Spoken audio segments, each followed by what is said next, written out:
आज सकाळी सकाळीच घरातलं सर्व काम आवरल्यानंतर म्हटलं चला किचन ओट्याची डीप क्लिनिंग बरेच दिवस नाही झाली, तर आज तीच करून घेऊया. तर आज मी तुमच्याशी एक लिक्विड पण शेअर केले, जे होममेड आहे आणि कमीत कमी बजेटमध्ये आहे. आपल्या घरात जे पण साहित्य अवेलेबल असते त्याच्यामध्ये आपण बनवू शकतो. आणि हे जे लिक्विड आहे याने आपण फ्रीज आहे तर तो पण क्लीन करू शकतो, विंडोज असतात, फर्निचर आहे, गॅसचा ओटा आहे, त्यानंतर ह्या प्लेट्स आहेत. तर या प्लेट्स काही जास्त खराब नाही झालेल्या, बऱ्याच वेळा माझ्याकडून क्लीन होतात. आणि एक जी शेगडी आहे तर ती खूप जास्त वेळा यूज होते, त्यामुळे त्याची प्लेट आहे तर ती थोडी जास्त खराब झालेली असते.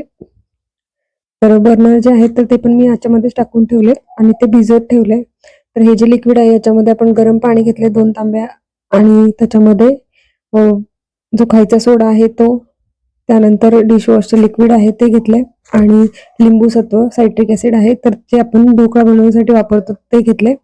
आणि त्याने हे लिक्विडमध्ये सर्व जे प्लेट्स आहेत तर त्या भिजत ठेवलेत. तर त्या प्लेट्स ज्या आहेत तर त्या चांगल्या भिजतात तोपर्यंत आपण ओटा आहे तर तो क्लीन करून घ्यायचा आहे.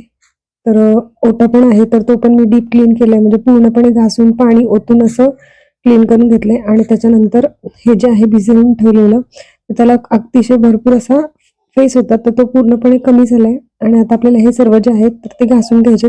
पाणी पण थोडंसं कोमट झालेलं आहे, अगदी उकळलेलं पाणी होतं. आणि बघू शकता तुम्ही त्याच्या प्लेट्स आहेत किंवा त्याचे बर्नर जे आहेत त्याच्यामध्ये टाकून ठेवले होते आणि बऱ्यापैकी क्लीन झालेत. आणि ही एक प्लेट आहे जी मोठी बर्नरची आहे तर ती जास्त खराब होते तर ती पण क्लीन झाली आणि सर्व असं क्लीन करून घेतलंय मी अगदी सोप्या पद्धतीने. तर तुम्ही नक्की करून बघा.